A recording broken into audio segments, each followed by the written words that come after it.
Good morning, dear students. Welcome to my class English Winglish. Today we are going to do class 12 second poem, that is an elementary school classroom in a slum, written by Stephen Spender. Before beginning the poem, let me tell you something about this poem, the background of this poem.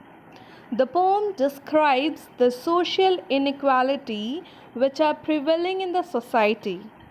In this poem, Stephen Spender has described the condition of the student in an elementary school which is situated in a slum area.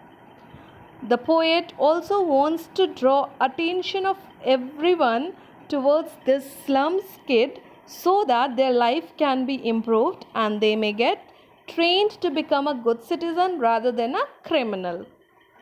And this poem has been written in a free verse. Free verse means it does not have any rhyme scheme. So now let's begin the poem line wise. We'll see it stanza wise.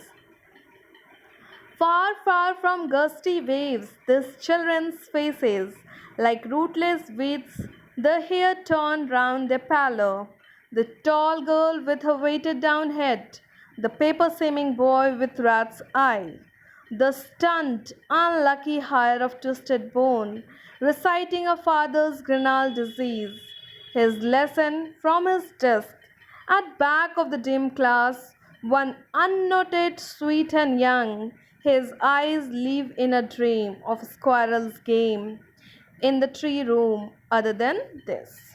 So in this first stanza, the poet describes the condition of the children who are studying in an elementary school which is set up in a slum area. Okay. The poet also describes the students one by one. He says that the faces of the children are very dull and without any energy. They are not full of energy like the other school going children of the same age. These children are compared to an unwanted weeds. Here the poets want to say that these children seems to be unwanted, like the weeds which grow on its own on the fields are unwanted. Their hair, the children's hair are not healthy done or neatly done. It falls on their pale face. Hair, palo means pale face. And the children's are untidy. They haven't combed their hairs properly. Then the poet described one of the tall girl who seems to be burdened by poverty. Her head is bent down, maybe because of tiredness or shame of her poverty. There is another boy sitting in the class who is weak and thin, that he has been compared to a sheet of a paper. The boy's eyes reflect greed and he wanted to achieve everything in the world. Then the poet described another student who is physically disabled. The poet says that the boy is very unlucky because he inherited a disease from his father, due to which he was having a deformed body. And instead of getting any facilities from his father, he has received a disease in heredity. And this boy is sitting on his bench and is silently reciting his lesson. At the end, at the back of the class, in a dim, dark area, was a small boy who was not visible to the poet, but he was sitting in the darkness. The poet could only see his eyes, which were bright and full of dream, and the boy was not paying any attention in the classroom. It seems as if he was rather interested in playing with the squirrels in the tree house. So there are many literary devices which is used in this poem, which I would like to tell you. First literary device in the first stanza is simile. What is here simile? You can see that children are compared with the rootless weeds. Can you see that line? The second line, like rootless weeds. So what is simile? Simile is a literary device which is used to compare. There is a direct comparison between two things with the words as or like. So here like word is used, like rootless weeds. So it will be simile. In the second line, like rootless weeds, children are compared with the rootless weeds. Next literary device which we are having is metaphor. Metaphor means it is an indirect comparison without the word like or as. So here you can see where we can find metaphor. We can find it when the poet describes, when the poet compares a boy with a paper, that the boy is so thin, it is compared with the paper. You can see in the last of the third and the beginning of the fourth line, the paper seeming boy. Underline that word, the paper seeming boy. That means it is a metaphor. Next literary device which we are having is repetition. The word far and far is repeated twice in the first line. Why? Because the repetition is used for the stress on the distance that this slum schools are very very far away from the posh area or from the residential areas of a rich people. So these are the three literary devices which we found in stanza 1. Moving towards our second stanza.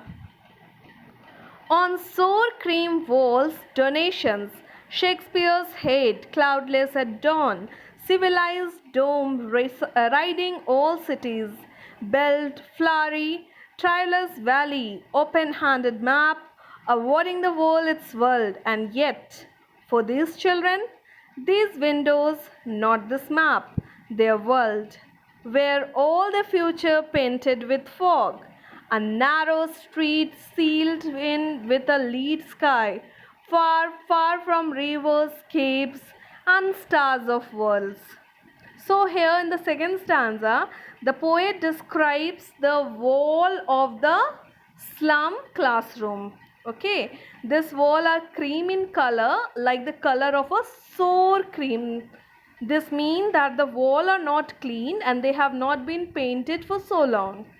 The walls are covered with different charts and images that have been donated by different people. There is a picture of Shakespeare on the wall, and his head, which is bald, looks like a rising sun at the horizon. At the time of the day breaks, the sun is rising at the horizon and is semicircular like the dome shape. There is also a picture of a famous traveler's valley which has a beautiful flowers, and there is an image of map which helps all in its own way. But for this slum children's, the map of the world is irrelevant, because the slum where they live is different from what is actually shown in the world map. Their world is only what they see out of the window of the classroom. What they see out of the window, that is their slum. So their slum is only their world. So this world map is irrelevant to them. Their future is full of darkness. The future is compared to a narrow street, which means that there is no wide scope available for their future growth, and these children are far away from the radiant light of knowledge and education. So the literary device which are used here, first one is metaphor. Where metaphor you can see? Here you can see walls are compared as sour cream. Okay, on sour cream walls. So indirectly walls are compared with a sour cream in the first line of the second stanza. Yes, that is metaphor.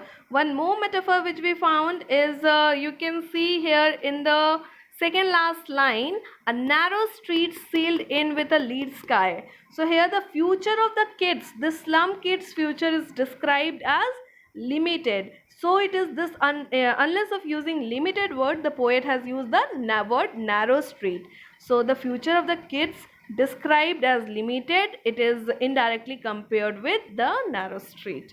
Okay, next literary device which we are having is assonance. What is assonance?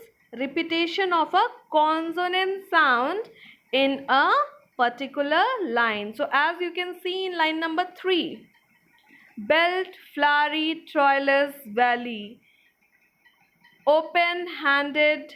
So in all this word, the E sound is being repeated again and again. So that is assonance. Clear? Next literary device which we are having is allusion. Allusion means reference of any well-known person or place. So here which well-known person is referred?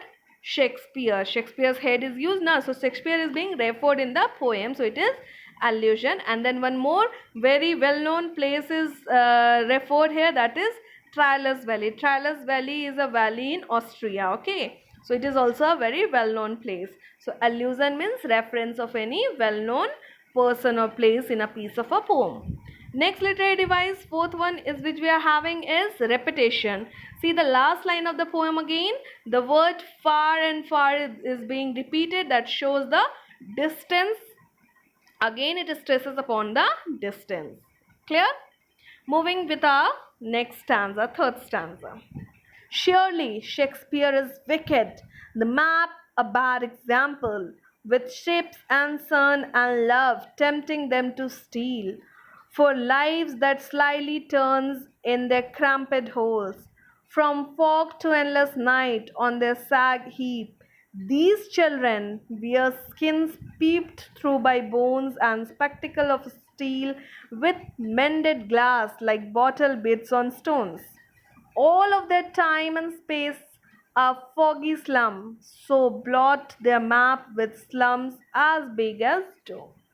So here the poet further says that these children living in the slum area have faced so many hardships that they feel every other person to be their enemy. For them, Shakespeare is an evil man. They don't find the map also to be a good thing. They were never liked or loved by anyone. Therefore, they hate almost everything and everyone. Their dream is their desire of being loved by other forces them to steal the things. They live in a small home and they have started adjusting to it. Their life is going towards an endless night. This means that their future is full of darkness. These slum kids are so thin that one can easily see their bones through the thin layer of their skin. Their skin is like a thin layer of a cloth, and bones beneath are visible through the skin. These kids suffer from malnutrition. They wear the spectacles made up of steel, and they are cheap and very uncomfortable. Even the lenses in the spectacles are repaired, they are being mended. The spectacles look like the stones which have been repaired with the pieces of glass sticking out of them. Here the poet tries to explain that the kids have to face so many hardships in their lives. As these slums are getting bigger, they will destroy the future of these children, and it is difficult for such kids to escape from them. Again, we have few literary devices in this stanza also. First one is metaphor. What is metaphor? Can you see this line where it is written that in the third line, for lives that slyly turn into their cramped hole. What is this cramped hole? Cramped hole, their homes are, these children's homes, which are very small, is like a hole. So the small homes of the slum children are compared to the cramped holes. Their house is so small, their home is so small that is compared to a cramped hole. Okay. Next literary device which we are having is simile. Like here you can see in this line, like bottle bids on stone.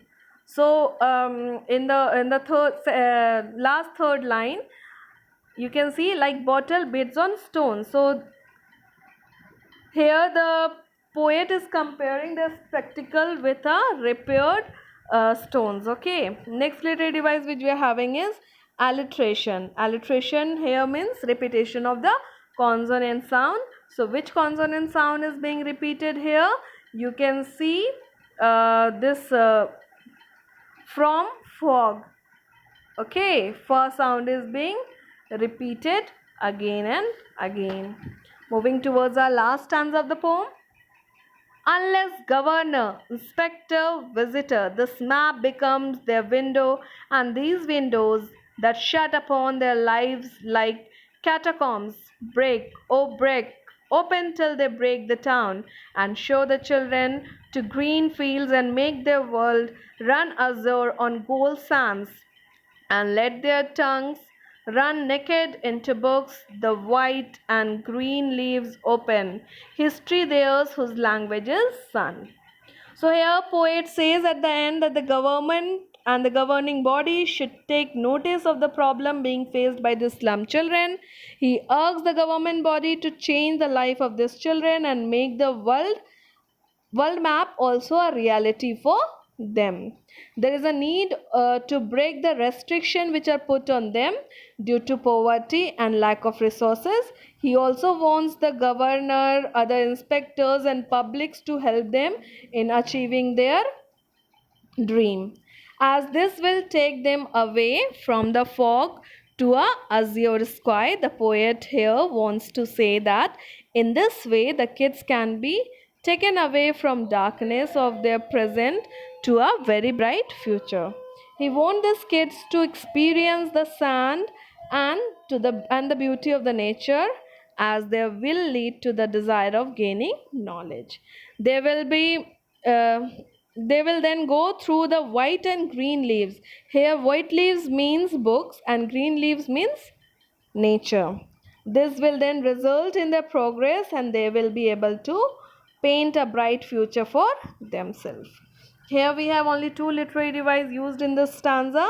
First one is metaphor, where you can find when the book book and nature are compared in the form of white and green leaves. And next literary device which we are having is anaphora. Anaphora means repetition of the same word in two consecutive lines. So as you can see in the last third and the second last line, run is being repeated. So it is repetition, anaphora, run is being repeated in two consecutive lines. Hope you enjoy this chapter. If you have enjoyed, please like and subscribe my channel. Thank you so much.